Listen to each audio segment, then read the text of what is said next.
Bienvenue dans Paris Direct. Avant de développer ces titres, on file en Thaïlande avec ces images qui nous parviennent en direct. C'est une journée tendue ce mardi.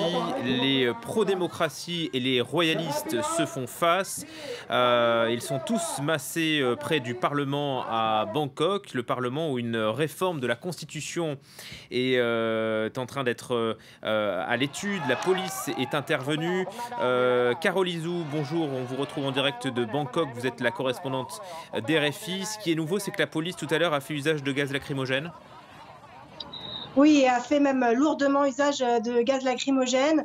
Alors, les manifestants étaient très mal équipés. Bien sûr, certains avaient des lunettes de piscine. Certains utilisaient du dentifrice pour contrer les effets des gaz lacrymogènes, justement, de l'eau saline. Mais bien sûr, cela n'était pas tenable. Et donc, plusieurs petits groupes de manifestants se relayaient ainsi sur la ligne de front, applaudis par les encouragements donc, de leurs camarades. Plusieurs ambulances ont quitté le site des manifestations, ont emmené des blessés, en tout cas des gens qui avaient été particulièrement affectés, vers les hôpitaux les plus proches.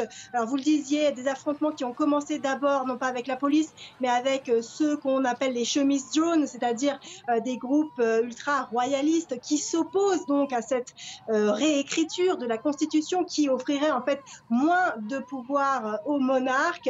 On a déjà assisté, tout cela rappelle malheureusement des scènes auxquelles on a déjà assisté en Thaïlande, ici notamment en 2014, où ainsi des jaunes s'opposaient à des réformistes et qui s'était achevé malheureusement par un coup d'État. Et aujourd'hui, c'est vrai que ce soir, on se demande quelle peut bien être l'issue de ce conflit.